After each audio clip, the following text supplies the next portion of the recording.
Have you ever noticed how things begin to align the moment you stop trying so hard? It sounds strange, doesn't it?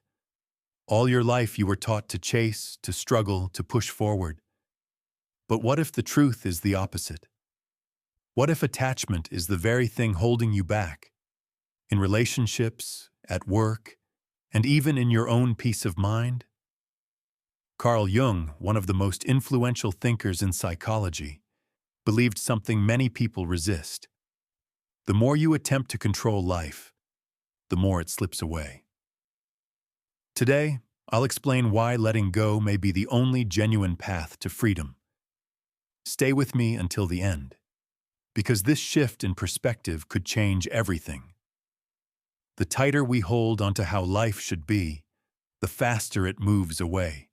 Attachment, which seems like it should provide security, which often traps us in expectations that rarely unfold as planned. The paradox is simple. When we release control, life begins to breathe again. Jung expressed it clearly. What you chase runs.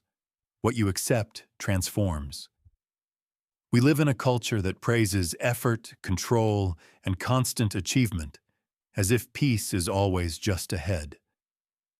Yet this constant urge to make everything work may be the very barrier preventing anything authentic from happening. This is not about quitting or becoming indifferent. It is about a subtle but powerful shift, moving from control to awareness. In his exploration of the deeper layers of the psyche, Jung offered a key insight. For him, detachment was not emotional coldness, but a necessary psychological step.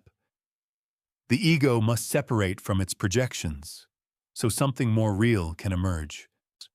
As long as we remain trapped in our projections, onto people, desires, or imagined futures, we cannot clearly see what is happening within us. It is natural to want success. The problem begins when our identity fuses with the outcome. When I am the achievement, the relationship, or the recognition, then failure, loss, or silence feels like a threat to existence itself. Anxiety is born in that moment, along with fear and the desperate need to control. Jung described this tension as the ego clinging to illusion. Everything changes when we stop resisting the flow of life, not from defeat, but from understanding. Letting go is not falling into emptiness. It is allowing something new to unfold, something not dependent solely on willpower. It is an act of trust in the deeper intelligence guiding our experiences. When that inner shift occurs, confusion begins to clear. Situations that once felt chaotic start to organize themselves.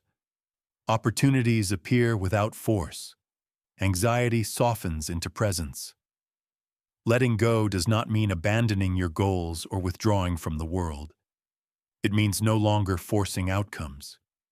It is stepping out of the mental prison of "this must happen" and into careful observation. When you stop identifying with what you are pursuing, you move closer to who you truly are, and that is when things quietly begin to work. But what if the attachment holding you back is not about the other person, but about what you projected onto them? Attachment is rarely about the other individual alone. Most often, it reflects what we have placed upon them. We project salvation, approval, or roles they never agreed to fulfill. Jung emphasized that what we refuse to see in ourselves, we often see in others, either exaggerated or distorted.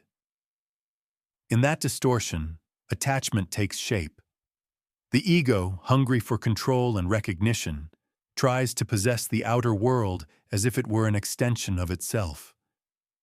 When we cling to a person, a title, or a goal, it is often because we have assigned it the power to complete something missing within us. The desire for love can turn into dependence. The fear of being insignificant can become obsession with success. What appears as passion or ambition may actually be an attempt to fill an internal void. These projections distort perception. Instead of seeing others as they are, we see them as we need them to be. Frustration follows, because no one can permanently perform a role they never chose. Attachment becomes a false form of unity. If I hold you close, if I satisfy you, if I manage you, then I will feel whole. But that sense of wholeness is unstable because it depends on something outside ourselves. Jung observed that projection protects us from unconscious material we are not yet ready to face. It feels easier to believe someone else is rejecting us than to confront our own fear of inadequacy. It is simpler to blame the world than to admit we have neglected parts of ourselves. When we recognize these projections, something shifts. We see that attachment says more about our unfinished inner work than about the other person. Reality begins to rearrange itself. The other stops being a symbol of our lack and simply becomes who they are. Releasing projections is challenging, but it is freeing. It begins a more honest relationship with ourselves and, as a result, with everyone around us. When we notice the inflated ego trying to dominate every situation, we create space for conscious presence. Our connection with the world becomes less about possession and more about authenticity. But what happens when projections collapse? The ego reacts with panic and tries to control what cannot be controlled. There is a clear difference between having direction and trying to manage everything. Direction comes from alignment. Control comes from fear disguised as capability. We plan, predict, and micromanage as if that guarantees safety. In reality, excessive control is the ego's attempt to avoid life's uncertainty. Jung stated that neurosis often replaces legitimate suffering. In this sense, control functions like anesthesia. Instead of feeling deeply, we fill our minds with strategies. Instead of facing vulnerability, we hide behind routines and goals. We believe constant oversight will shield us from the pain of being human. But control is not living. It is surviving inside a constructed bubble. When we eliminate unpredictability, we also remove spontaneity, which gives life color and truth. Relationships become mechanical. Work feels heavy. Daily life seems empty, even when busy. The inflated ego believes it must manage everything. It insists on a perfect script for living.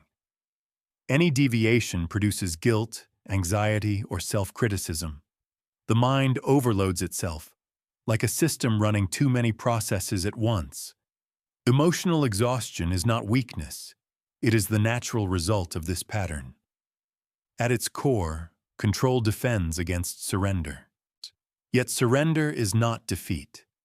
It is acceptance that some forces, within us and within life, do not bend to personal will.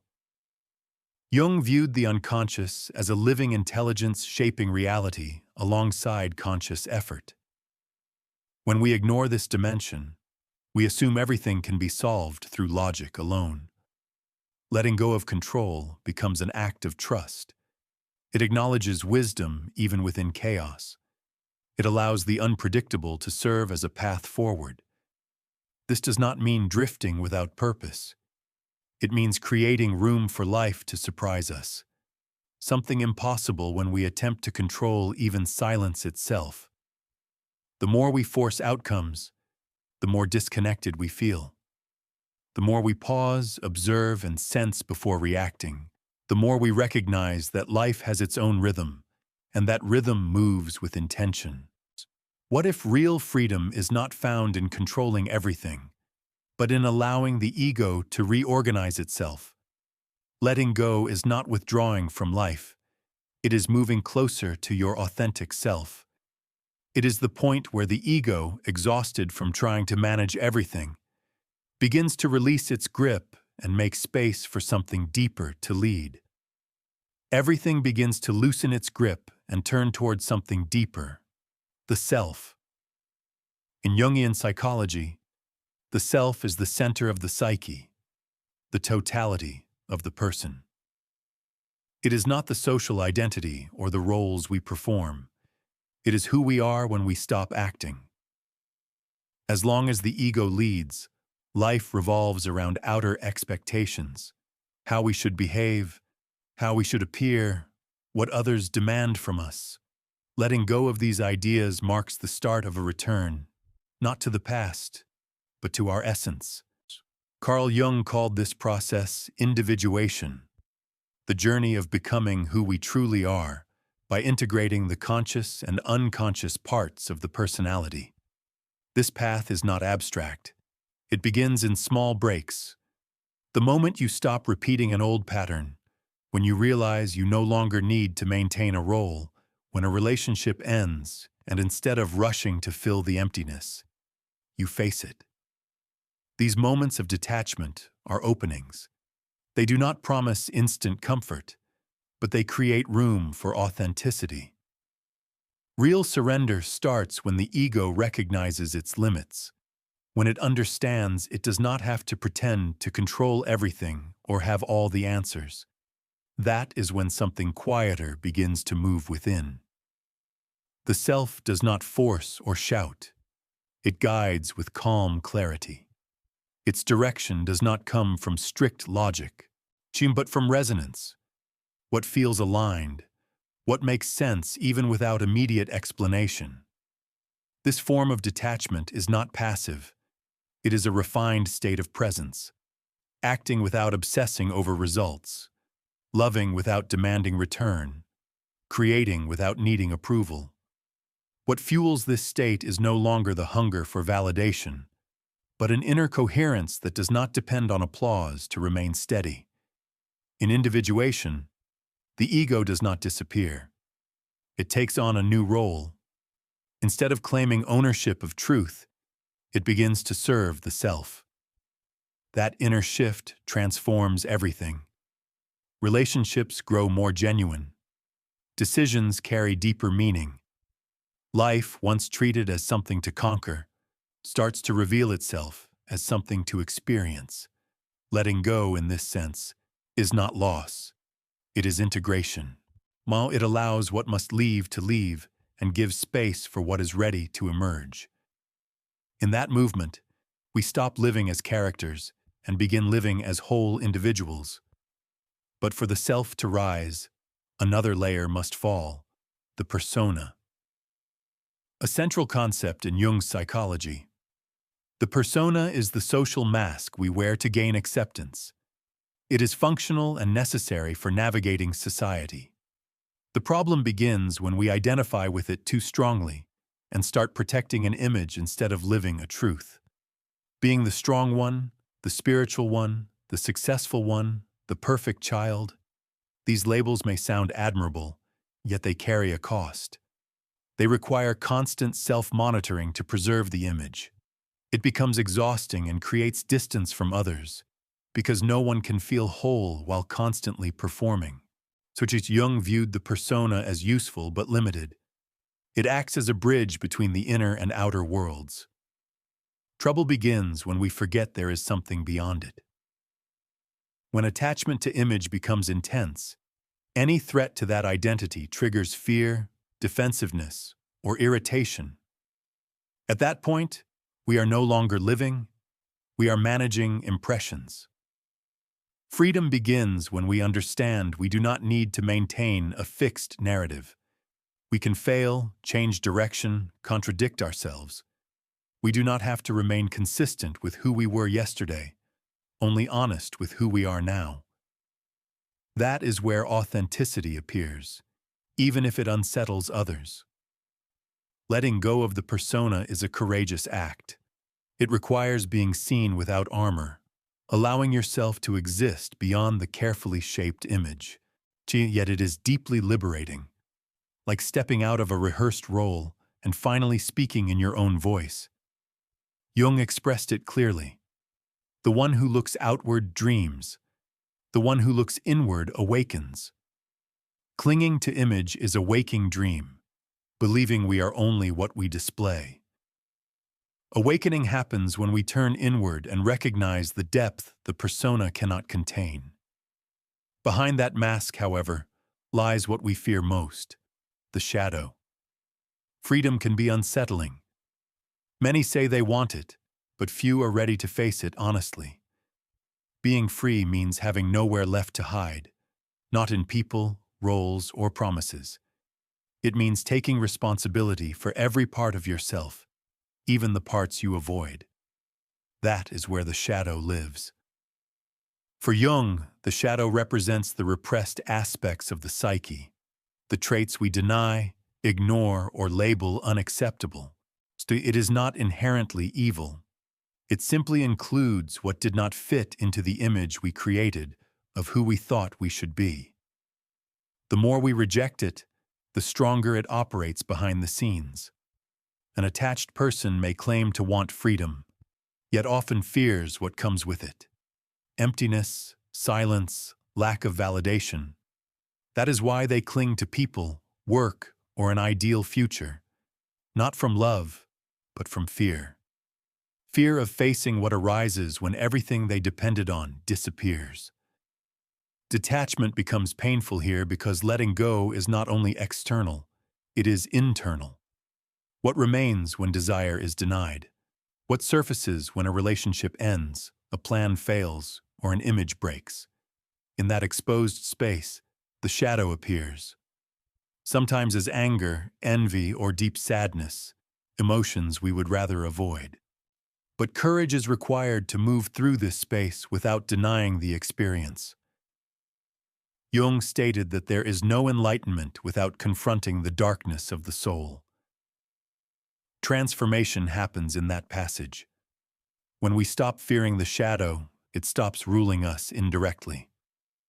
We begin to integrate these forgotten aspects, neediness, fear, vulnerability, as real parts of ourselves, not to surrender to them, but so they no longer control us unconsciously. Detachment then becomes more than releasing someone else. It becomes a reunion with the parts of ourselves we were taught to reject. The shadow is not what blocks us from living. It is what we must face to live fully.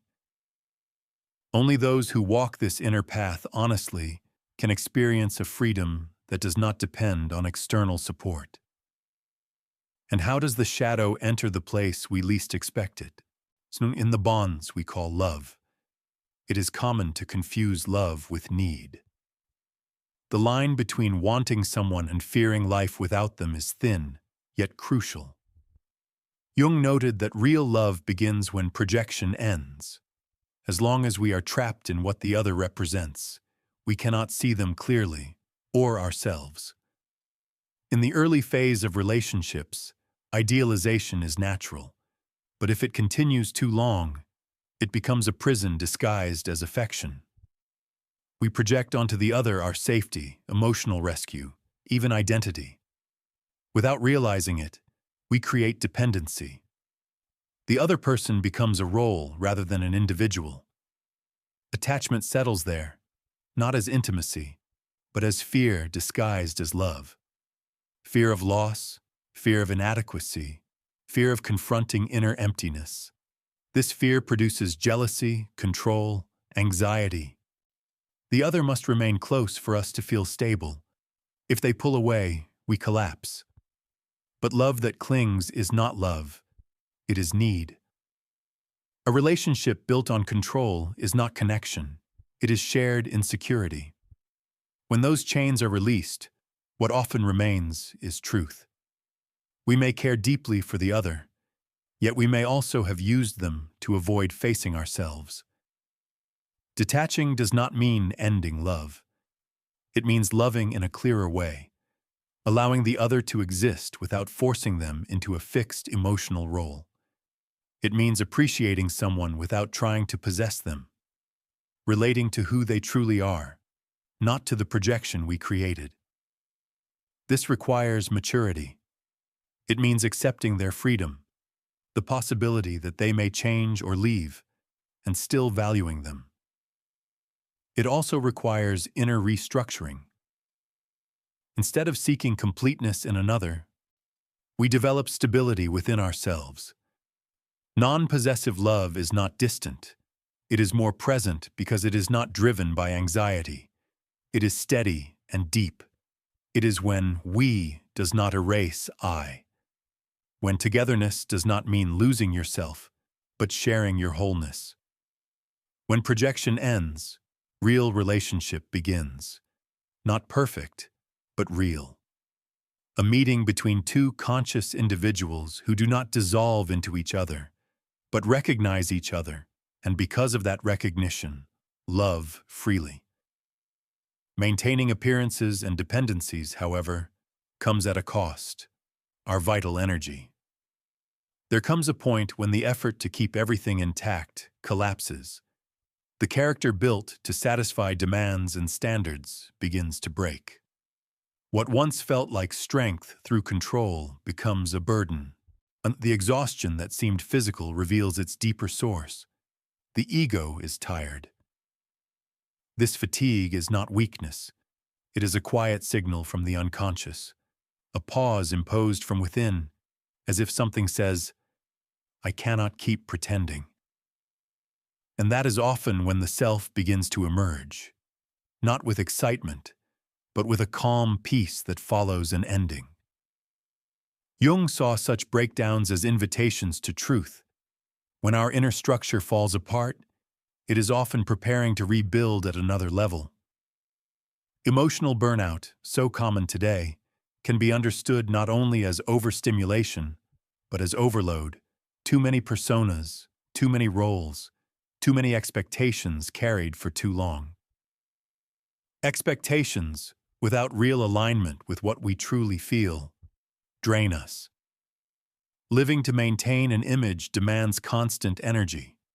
You measure your words, filter your emotions, manage your reactions. You feel the need to stay in control at all times. But when the body begins to weaken, when the mind goes blank, when motivation fades, something deeper must be questioned. Who are you without all of this? At that point, detachment appears as a genuine option, not as escape, but as release. You realize you no longer need to force outcomes. You do not have to prove your worth. You can pause. And in that pause, you do not disappear. On the contrary, you begin to show up in a more authentic way. The ego resists this shift. It fears that without constant effort, everything will collapse. But surrender is not defeat. It is a form of psychological intelligence, the recognition of limits and the understanding that pushing beyond them blindly only creates emptiness. Carl Jung understood that when the psyche is ignored, it produces symptoms. When it is heard, it reveals direction. The exhaustion of the persona becomes an invitation to step outside the role, to ask what still feels true, and to admit that sometimes, before reinventing yourself, you simply need rest.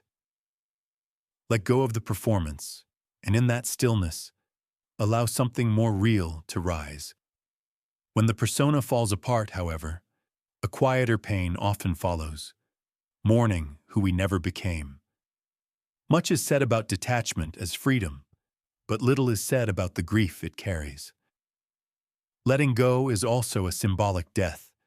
Releasing an idea, a relationship, or an imagined future means grieving what never fully existed. That grief is real. Jung viewed suffering not as an error to eliminate, but as an essential stage of transformation. There is no rebirth without some form of ending. This applies to both outer and inner cycles. When something must leave, a failed plan, a love that did not remain, an identity that no longer fits, there is rupture. And every rupture, even necessary ones, hurts. In this context, detachment is not a cold decision. It is an emotional process that can lead into silence, uncertainty, and vulnerability.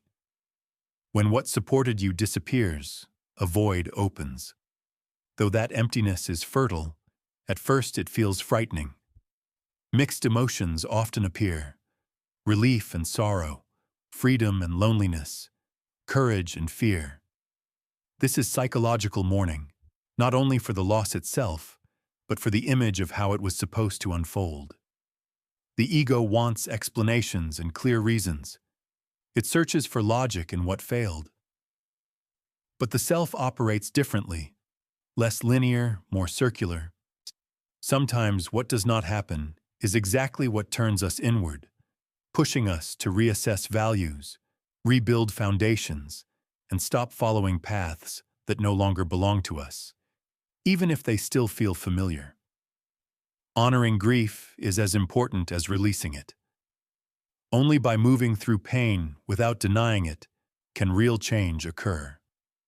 This does not mean clinging to suffering, but also not rushing past it. When faced consciously, pain has its own timing. Within that timing, something matures. Detachment also means learning to handle invisible losses, the ones that leave no physical mark but imprint the soul. And within those subtle scars, gradually, new life begins to form, not as a guarantee, but as a possibility. When what once held you finally releases its grip, something unexpected happens. The world does not collapse. Instead, it reorganizes. Silence becomes fertile. Emptiness turns into space. And in that space, new growth appears. Growth that could never develop when everything was crowded with control, noise, and expectation. It is like opening a window after years in a closed room. The air shifts. At first, the calm feels unfamiliar. But slowly, breathing deepens. The mind stops chasing and begins listening. To the body, to time, to subtle signals in life. Imagine someone who remained for years in a relationship without real connection, staying out of fear, habit, or attachment.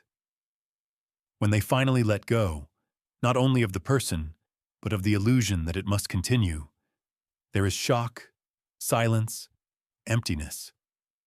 Then space appears. In that space, creativity returns. They write again, cook without pressure, go out alone, listen to music in the dark, doing things without needing validation. That is creative energy returning, not as obligation, but as expression. Jung spoke about psychic energy that becomes available when we stop feeding the ego's defenses. Energy once used to maintain a persona, control the future, or resist the present becomes free, and it seeks expression. Creation begins there. Not only artistic creation, but existential creation. To create is to reorganize your life consciously. It may mean reshaping your home, changing direction, choosing work aligned with your rhythm. It is transforming lived pain into practical wisdom. Creation starts when you stop reacting automatically and begin choosing deliberately. And that requires space. Within this space, intuition regains its voice. Once drowned by anxiety and expectation, it now speaks clearly. You notice connections where you once saw obstacles. Ideas surface naturally after days of forcing them. You shift from thinking in order to find, to feeling in order to perceive. Time changes as well. The day no longer feels like a battlefield. You slow down, not from laziness, but from alignment. Decisions feel lighter because you are no longer trying to prove yourself. And interestingly, opportunities that once seemed distant begin to approach. Not by magic, but because you stepped aside. Consider an artist blocked by pressure to produce something extraordinary. The more they force it, the less they create. Then exhaustion leads them to pause. They set the project aside, rest, walk, travel spontaneously. In that openness, a new idea appears, natural and alive. That is the power of detachment. When you release control, what is true either returns or finally has room to emerge. This free state of connection with the self contrasts with the ego's logic. The ego seeks guarantees and performance. The self seeks expression and alignment. When the ego steps back, the self leads without force. It guides rather than demands. It expresses itself through what genuinely brings joy, even if no one sees it. Here, detachment shows its most constructive side. It is not only about loss, it is about transition. A bridge between who you were when you needed to prove something and who you are when presence is enough. It brings you back to yourself, without excess, without noise, without burdens that are no longer yours. The space that opens after letting go is not a void to fear. It is fertile ground waiting for your authentic presence. Life does not shout, it speaks quietly. And when you become more attentive and inwardly clear, you begin to hear it. In the end, everything comes down to a simple gesture: opening your hand, releasing control, images, fears, and worn-out stories, not only from exhaustion, though exhaustion often initiates it, but from clarity. There comes a moment when holding on costs more than letting go. Attachment, no matter how familiar, is not love. It often arises from fear, from lack, from the need to keep something alive that may have already completed its role. Love, in contrast, allows the other to exist freely. It allows experiences to unfold, even when they do not match our expectations. Control is not strength. It is resistance refined. It is the ego attempting to bend reality to its will. Living under that pattern creates constant tension. There's a quiet conflict with the present moment. And no psyche can sustain that indefinitely. Jung reminded us that healing does not occur through force, but through acceptance, through stopping the struggle and beginning to listen. Acceptance is not resignation, it is openness. It is the doorway through which transformation enters. So perhaps the most important question now is, what are you still holding on to? What image, story, person, or expectation occupies space within you and prevents something new from arriving? What might happen if you allowed yourself to breathe? Letting go involves risk, but remaining stuck does too. Often the risk of staying the same is greater than the fear of change. We are not here to perform roles. We are here to live. And living fully requires courage. The courage to release what no longer serves, and to move toward what is essential, to allow yourself simply to be. Life truly begins when the illusion of control ends. In that quiet moment, you return to yourself, not as an ideal, but as a presence. And from there, what genuinely matters finds its way. If this reflection resonated with you, subscribe to the channel and turn on notifications to continue exploring detachment, awareness, self-knowledge, and Jungian psychology applied to everyday life. And if you reached this point, leave a comment below. I release what no longer belongs to me. That way, I'll know you stayed until the end, and that this message connected with you. See you in the next video.